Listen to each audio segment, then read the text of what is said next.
So Trump's border czar, Tom Homan, was on Face the Nation with Margaret Brennan. Is there anybody in the world that was built for a job more than Tom was built for this job? The guy's trained his whole life for it. January 20th can't come soon enough. This is exactly how you shut down a biased host with an agenda. Tom did great here. Let's go. We go now to Tom Homan. He will serve as Mr. Trump's border czar, and he joins us this morning from Naples, Florida. Good morning to you, sir. Good morning. Deportations are now at a decade high. They were at the end of 2024, nearly 300,000 people deported by the Biden administration. The incoming administration has promised the largest deportation operation in history. What's the number? What's the measure of success? Well, let's talk about this administration, what they claim is a huge deportation number this year. Actually, if you drill into the numbers, about 80% of those numbers are actually Border Patrol arrests that the enforcement removal operation of ICE process and move back across the border. They weren't internal enforcement arrests. If you look at the historic number of illegal entries the last 4 years, ICE, Immigration Customs Enforcement, has the lowest number of deportations in the history of the agency. So they're playing a numbers game, just like they play the numbers game and the number of people coming across the border.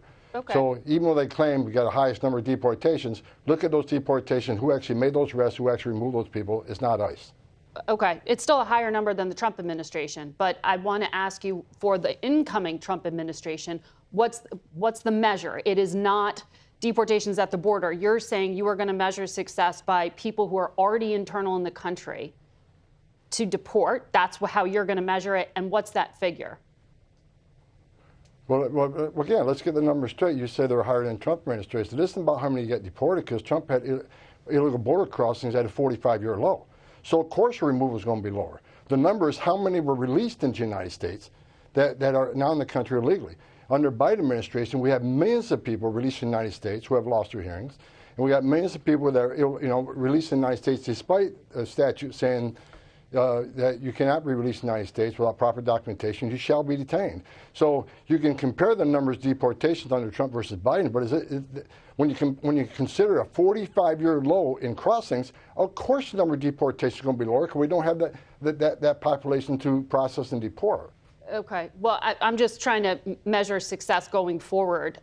For day one, can you help us understand what the plan is? A number of industries in this country hire undocumented workers because they are cheap labor. On day one, are you going to restart raids on work sites, on construction sites? The President Trump's been clear, as I've been clear from day one, that President is going to concentrate on public safety threats and national security threats. And have you heard from your previous segments, we have a huge national security issue in this country. The southwest border has become the biggest national security vulnerability we've seen in this nation. FBI Director Wray agrees with me. We know there's people in this country who pose a national security threat. They've arrested a record number of people on the terrorist watch list, a 3,500% increase in people on the terrorist watch list being arrested at the border. We got over 2 million known gotaways. We know 2 million people crossed the border, weren't arrested, weren't vetted, weren't fingerprinted. So you got to ask yourself, why did 2 million people pay more to get away? Why didn't they pay less, turn themselves into Border Patrol, get a free airline ticket to the city of their choice, get a free hotel room, get 3 meals a day, get free medical care? I'm not disputing that it is a hemisphere-wide crisis. We're talking about how you're going to deal with it. That's why I'm asking you, when you say criminals, does that mean you are going to go into already existing prisons at local level and deport people who are in those prisons? Are you going to go to workforces? I mean, how do you know where the criminals are, I guess is the question. And if they're working at a work site, are you going to show up to surprise them? Well, look, we know where a lot of the criminals are. ICE they're great at this work. We know where some are, but they simply haven't been able to go arrest them because of Secretary Mayorkas' priorities. It handcuffed ICE. So we know where a lot of criminals are. They've been prevented from arresting, that we're going to arrest starting day one. As far as being in jails and prisons, we would love to work in local jails, but sanctuary cities won't allow us into those jails.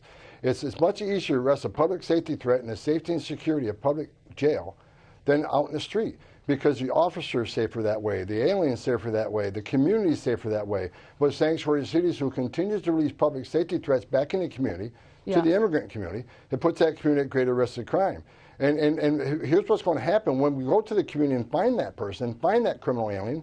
He's probably going to be with others. Others will have to arrest. So it's not safe for the community, not safe for the officers, not safe for anybody. Let us arrest a bad guy in the jail cell where you chose to arrest somebody and put him in a jail cell because obviously he's a public safety threat. Sorry to stop you here, guys, but if you don't mind smashing that thumbs up button for your boy, that really goes a long way into helping me out.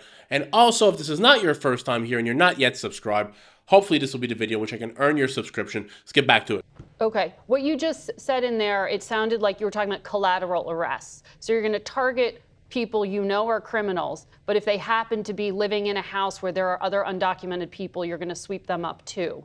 That's what I think you were just saying there. I wonder how you're going to parse out some of those collateral arrests. For example, will dreamers be protected? Donald Trump has said he wants to work with Democrats to protect them and give them status. That takes a long time in Congress.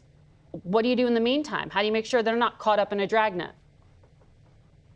Look, every person ICE arrests, they do what we call a fugitive operations spreadsheet.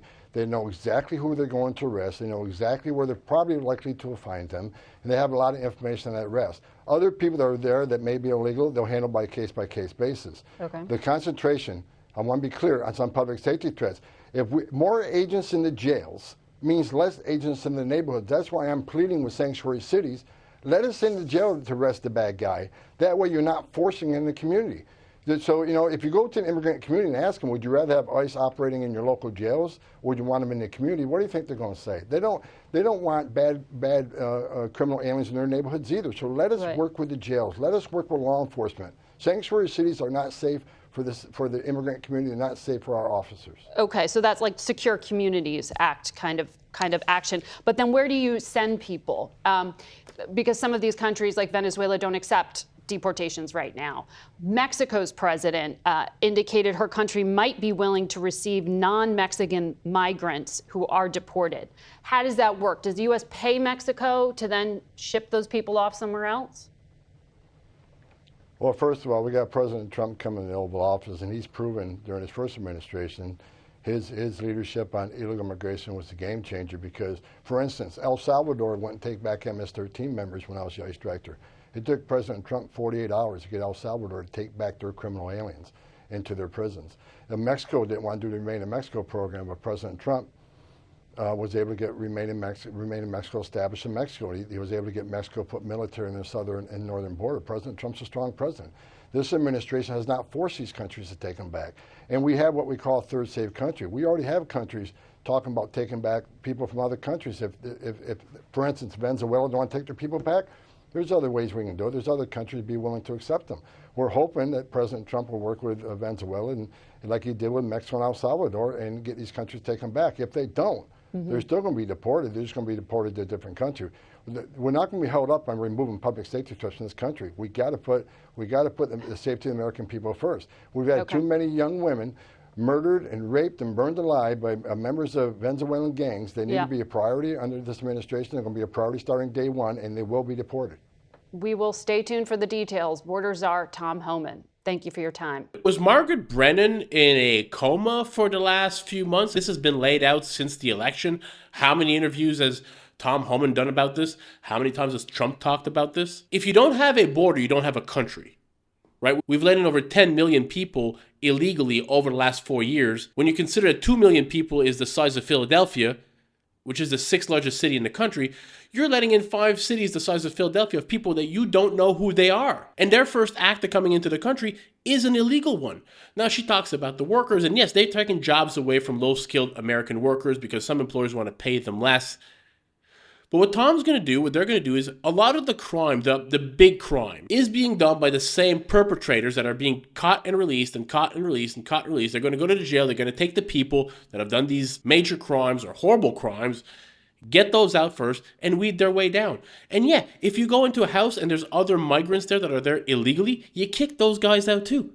They're there, key word here, illegally. We've lost the plot in Western countries, and they don't need to raid workplaces. Because what they could do is just reinstate the $50,000 fine for every employee that's not an authorized worker.